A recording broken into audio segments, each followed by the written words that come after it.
안녕하십니까. 구TV 뉴스입니다. 오늘의 주요 뉴스입니다. 대학들이 잇따라 학과 구조개혁을 진행하는 가운데 신학대학 학과도 통폐합돼 논란이 일고 있습니다. 한국의 성공신화로 불리는 비즈니스 선교사 포유 글로벌테크 최용섭 회장을 만났습니다. 한신대학교 7대 총장 선출을 앞두고 후보들에 대한 공청회가 열렸습니다. 영상으로 국내외 선교회에 힘써온 봄미디어 미션이 기독교 영상 아카데미를 실시합니다. 첫 소식입니다.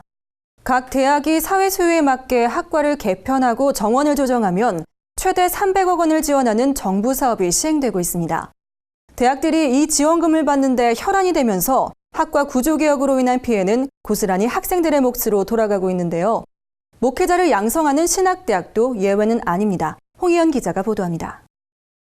교육부가 추진하는 이른바 프라임 사업으로 대학들이 학과 통폐합을 진행하면서 교수 사퇴와 학생들의 피켓 시위가 이어지고 있습니다.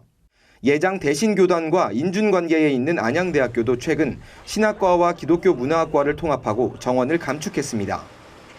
기독교 문학과가 사라지고 그 기독교 문학과에서만 배울 수 있는 그런 것들이 다 이제는 못 배울 수도 있다라는 그런 생각에 재학생으로서도 안타깝고, 문제는 대학이 개편하는 학과 대부분이 인문, 예술, 종교 계열 등 상대적으로 취업률이 낮은 학과로 이루어졌다는 겁니다. 하지만 교육부는 프라임 사업이 대학 구성원 간 충분한 합의가 전제된 사업이기 때문에 대학들이 알아서 할 문제라고 선을 긋습니다. 대학들이 자체적으로 구조조정할 때 그 기준을 세우는 거지. 저는 미래의 수요나 미래의 유망 분야를 중심으로 해가지고 하는 사업이기 때문에. 실제 대학에 지원하는 신입생 수가 줄어들면서 학과 통폐합이나 정원 감축의 필요성은 어느 정도 공감대를 형성하고 있습니다. 하지만 구조개혁이 너무 갑작스럽게 진행된다는 불만이 나오고 있습니다. 단과 대학의 조직, 그다음에 학과의 조직들을 다시 변경을 해서 구조조정하려면 시간이 사실 좀 걸리지 않습니까?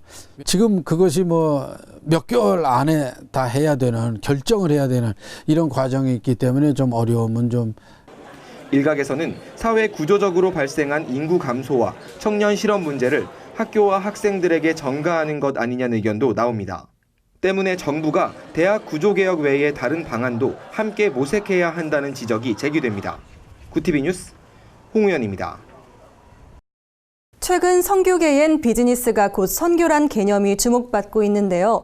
1세대 비즈니스 선교사로 꼽히는 포유 글로벌테크 최용섭 회장을 만났습니다. 김준수 기자입니다. 아름다운 카스피해를 끼고 있는 아제르바이잔. 이 나라는 국민 90% 이상이 이슬람교를 믿어 선교가 쉽지 않은 곳입니다. 또 외부인을 경계하는 문화가 심해 대기업의 무덤으로 불리기도 합니다. 포유 글로벌테크 최용섭 회장은 1999년 아제르바이잔 선교사로 파송받았습니다. 생계의 어려움으로 시작했던 사업은 15년 만에 7억 달러 매출을 올리는 어엿한 기업으로 성장했습니다. 알다시피 선교사가 이슬람 지역에서 생존하기가 쉽지 않잖아요. 그렇게 한마디로 이제 맨 땅에 이제 물건을 팔러 다니면서 사업을 배우고 요령을 익히고, 이게 얼마나 힘들었겠어요, 이게.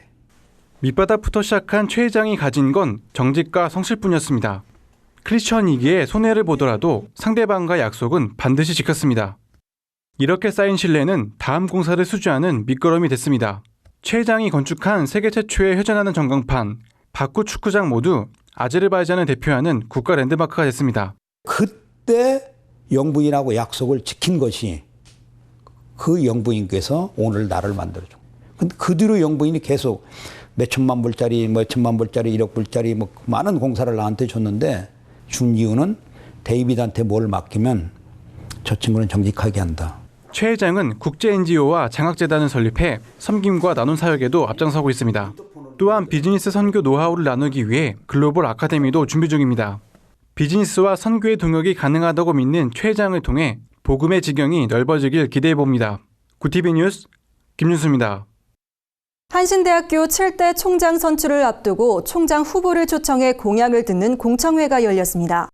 공청회엔 4명의 후보 가운데 연규용 교수를 제외한 강성영 교수와 류장현 교수, 최성일 교수가 참석했습니다. 정견 발표에서 류장현 교수는 신학대학원 독립, 신학교육평가위원회 구성, 우수교원 확보 등의 공약을 내놨습니다. 강성영 교수는 외국어 교육 및 에큐메니컬 신학교육 강화, 오산신학부와 서울신대원의 연계 등을 제시했습니다. 최성일 교수는 신대원 3년제 운영 등을 통한 신학교육의 활성화를 제안했습니다. 한편 한신대 총학생회와 교수협의회는 지난 21일부터 24일 총장 후보에 대한 투표를 실시했습니다. 약 70명의 교수와 2,100명의 학생이 참여했으며 류장영 교수가 가장 많은 표를 얻었습니다. 그러나 투표 절차의 적법성 문제도 제기돼 총장 선출을 둘러싼 학내 갈등이 발생하고 있습니다. 한신대를 이끌어 나갈 차기 총장은 오는 31일 이사회에서 결정됩니다. 영상으로 국내외 선교를 돕는 봄미디어 미션이 오는 4월 4일부터 기독교 영상 아카데미를 진행합니다.